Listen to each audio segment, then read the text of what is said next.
Assalamu alaikum. Hello everyone. This is Aisha Firdaus and you are watching Teachers World. In this video, I am going to talk about some common mistakes teachers commit and what are the tips to effectively handle or manage a class. Many a times I get requests from teachers to conduct a session on class control, how to control a class, how to manage a class. So let me tell you, first and foremost, there is no word like controlling a class. You just don't control the class, okay? Don't try to be the controller of the class. It's advisable to be an effective classroom manager, and you are one of them, I know, okay? So that is the thing, and if you watch the video till the end, you will be coming up with some amazing tips, inshallah. And if you have some more creative ideas to manage your class, definitely type it in the comment section so that everyone around the world will be benefited out of it. Chalo. Okay, so come on, let's get started. The first mistake teachers commit is shouting in the class. Don't tell me, Aisha ma'am, you are also shouting. Okay, that's for recording. Okay, so shouting in the class at the top of the voice. We have been to a number of schools all over India, and we see that especially pre-primary and primary teachers, they are like, they feel that when they raise their voice, everything is under control, and without knowing, for 40 minutes they are just screaming in the classroom. So that is a big mistake. Okay, so even if it is a primary class, even the child will definitely understand that there is no purpose of I have learned enough, why am I shouting now? Okay, so there is nothing engaging in that, let me tell you. Second thing is sending out the bad students, or there is no bad student, first of all, disturbing students outside the class. And I can't understand how can, when you send the students out, or when you send the students back home, how is that you are rectifying the behavior of absenteeism maybe, or indiscipline maybe? So you're not serving the purpose. Third one, calling the parent and complaining about it. Here it can backfire many a times. It is not advisable, because the parents can say, what are you doing in the class? Then it will be like, someone, you will be in an odd position. And the fourth one is, wait, I'll call the principal, I'll call the director, you're not listening to me. That's a mistake, because here you are actually accepting your you lost your credibility of being a classroom manager. So it's not like that. Now coming to the solutions, first and foremost, first solution is stop using negative statements which actually emphasize bad behavior. You are always late. So that is like, it's like a confrontational statement that is emphasizing on negative behavior. You never stand in line. No. So instead you have to use it as an affirmative and a good behavior statement. Okay, you write so well, you are never late to the class. Okay, something like this. Secondly, create an environment in your classroom that is conducive to learning. Everything has to be available in your classroom. Teachers should actually set up the classroom in a way that student should not actually, if he forgets something also, he should not miss out on anything. Stationery, files, activity sheets, worksheets, absentees files, everything.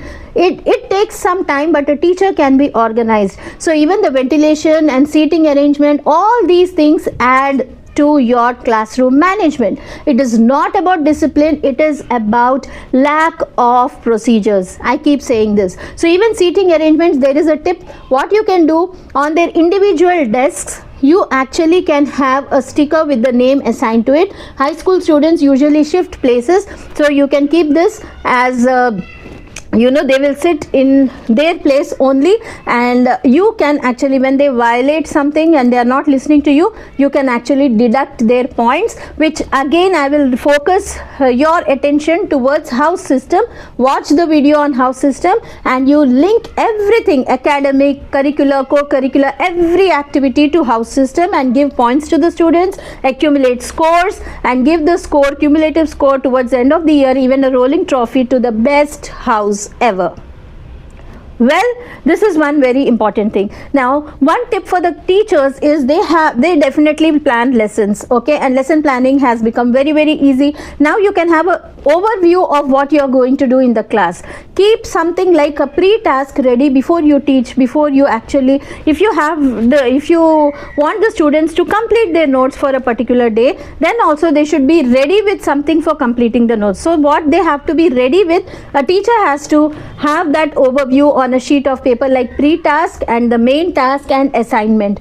Every day, if she has this and the principal has a note of it, even it can be used for substitutions and any other work if the teacher is absent.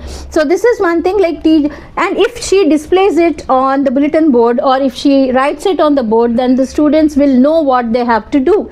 Many a times lack of procedures is because the students don't know what they have to do, okay. So the teacher can actually help them to do this, okay. Many a times it is because of this, we are not engaging them properly with what they have to do. Instead, we are ourselves confused. We go to the class, we open the book and say, okay, no, not this, okay, did you do that? So in that time, everyone will actually they will distract and get disturbed, okay. This is one very important tip. Then coming to you have to use some attention grabbers to break the patterns, like class, yes, or 1 2 3 eyes on me, 1 2 eyes on you, something like cause effect, something like that. You can frame some phrases. Initially at the beginning only you have to say, I'm going to count 10 to 1 and everyone is going to come back. This is how you also talk about different transitions, okay. You have to be aware, like when it is a transition, what the students have to do,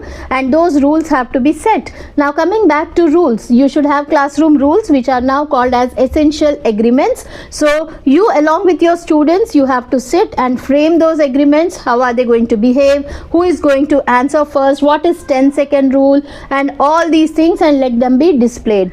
Then the teacher should also have an idea of ability grouping. How is she grouping the students based on ability, as average, above average, and slow learners. And whenever there is an activity of that sort, she can either indulge in peer learning and indulge the students in peer learning, or she herself will take care of the slow learners. So link everything to the point system. Establish proper essential routines, okay. Create that space in the class that is conducive to learning. Plan your lessons properly with an overview of the plan as well. And I have discussed about the mistakes you are doing. Reinforcement, positive reinforcements are necessary. Never send back students to their home, or never make them stand out because they haven't done. And there has to be a proper guidance and counseling center in your school that will rectify bad behavior. As we know, students have an influence of social media and everything around, okay.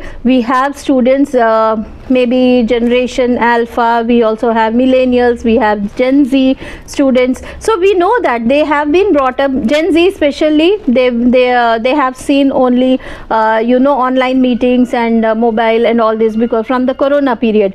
So you should be aware of individual students' behaviors and observations, their particular trigger points and everything, after having a word with the parents, and try to, you make an intention that you are rectifying the behavior for the benefit of the child, okay. And you own your class completely, and if at all you have someone in your teachers, from your teachers group, someone whose class is very disciplined, students listen to them, have a word with them, and what is that they are doing and what is that you are not able to do. So that's how you learn from your elders or your colleagues, okay. That's nothing wrong, and do some research on it, and see, whenever you make students feel valuable, respected, they'll not be judged or criticized in school, they'll not be made feel low or awkward in front of anyone. That's where students connect with you and they love coming to school. So build such an environment. When that connection is built, automatically things will fall into place and students will listen to you, inshallah.